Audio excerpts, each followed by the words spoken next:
नवरात्र का समय चल रहा है और इस समय रामलीला का मंचन जगह जगह हो रहा है। इसी तरीके से गीता ज्ञान संस्थान में भी एक रामलीला का मंचन हो रहा है। उसके बारे में हम स्वामी ज्ञानानंद जी से तो जानेंगे ही, साथ में कल बाकायदे कुरुक्षेत्र विकास बोर्ड की बैठक हुई, उसमें कई अहम फैसले लिए गए, उसके बारे में भी महाराज जी से हम जानने की कोशिश करेंगे।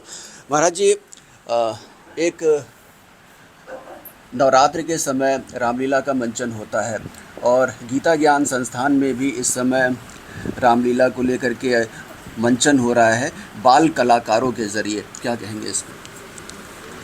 नवरात्रों का ये अवसर जो है शारदीय नवरात्रों का, क्योंकि नवरात्र पूरे होते ही नवमी के बाद दशमी, और वह दशमी दशहरा के रूप में होती है। दशहरा अर्थात असत्य पर सत्य और अधर्म पर धर्म की विजय का पर्व। तो प्रभु राम के द्वारा रावण का वध, तो उससे पूर्व कि प्रभु राम के जन्म से लेकर उस सब वातावरण को लेकर इन दिनों स्थान स्थान पर रामलीलाओं का मंचन होता है, ताकि प्रभु राम की परंपराएं, उनकी मर्यादाएं, उनके जीवन की अस्मिताएं वो राष्ट्र की एक प्रेरणा बनी रहें, सनातन प्रेरणा, शाश्वत प्रेरणा बनी रहें। उसी क्रम में यहाँ गीता ज्ञान संस्थानम में भी दिल्ली से अंतर्राष्ट्रीय रामलीला महोत्सव बाल कलाकारों के द्वारा अद्भुत प्रस्तुति है। और अब देखेंगे कि जब बच्चे प्रस्तुति कर रहे होते हैं तो ये भारत का एक गौरव है सनातन, कि प्रस्तुति करते करते उस समय लगता है कि जैसे इस समय कलयुग नहीं, हम उसी युग में, कहीं त्रेता में, कहीं प्रभु राम ही वो उनके स्वर गूंज रहे हैं।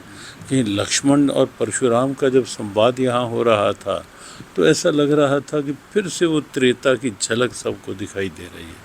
तो यही हमारी दिव्यता है कि मंचन केवल नाट्य मंचन नहीं होता, ये केवल प्रदर्शन नहीं होता, ये हमारी आस्था का दर्शन है। ये हमारे सनातन स्वाभिमान को बालकों तक, बच्चों युवाओं तक की प्रेरणा बनाने का एक दिव्य भाव है। महाराज जी, कल बाकायदे एक कुरुक्षेत्र विकास बोर्ड की चंडीगढ़ में बैठक हुई, उसमें आपको भी सम्मिलित हुए आप, साथ में राज्यपाल भी मौजूद थे, मुख्यमंत्री भी मौजूद थे।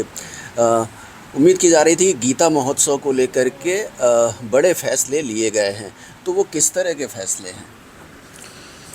वस्तुतः इस बार गीता जयंती उत्सव जो है, क्योंकि 1 दिसंबर की गीता जयंती है और 15 दिन पूर्व से गीता जयंती पर्वों का किसी न किसी रूप में प्रारंभ होता है।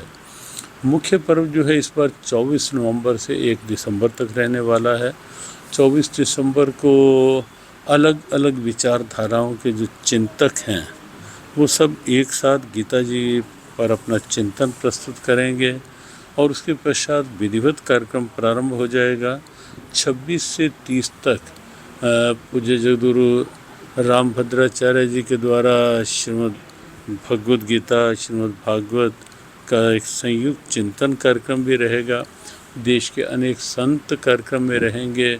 विशेष रूप से 25 देशों के प्रतिनिधि स्कॉलर्स इस बार यहाँ कुरुक्षेत्र में आ रहे हैं और विदेश मंत्रालय स्वयं सक्रिय है इस आयोजन के साथ है।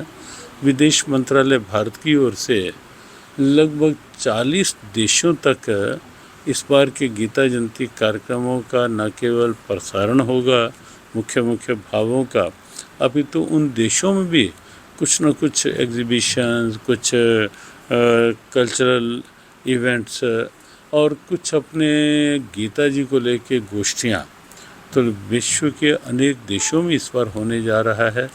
लगभग 25 से 30 देशों के जो उच्चायुक्त या राजदूत वो भी इस बार गीता जयंती महोत्सव में रहने वाले हैं। तो कुल मिलाकर इस बार गीता जयंती महोत्सव जहां राजनयिक रहेंगे, राजनीतिज्ञ, प्रशासनिक अधिकारी, न्यायिक अधिकारी, उसके साथ साथ जो देश भर से गीता प्रेमी हैं उनकी एक बृहद उपस्थिति रहेगी, जिससे भगवद गीता की प्रेरणाएं तो एक व्यापक स्वरूप लेंगे, कुरुक्षेत्र का भी एक व्यापक सम्मान, हरियाणा का गौरव, राष्ट्र का गौरव और हमारे सनातन का स्वाभिमान पूरे विश्व तक पहुंचेगा। प्रधानमंत्री के भी आने की संभावना बन रही है। ये बात तो वस्तुतः आपको मुख्यमंत्री जी ही ठीक से बता पाएंगे, क्योंकि उनकी चर्चा चल रही है और हम तो आशा करेंगे ही कि वो आए गीता महोत्सव में, तो मुख्यमंत्री जी अभी उस विषय में संपर्क में। धन्यवाद महाराज जी। तो एक भव्य और विशाल गीता महोत्सव की तैयारी है, वहीं पर नवरात्र के समय बाल कलाकारों के जरिए गीता ज्ञान संस्थान में रामलीला का मंचन हो रहा है। कैमरामैन सुनील के साथ हरे राम मिश्रा, सुदर्शन न्यूज़, कुरुक्षेत्र।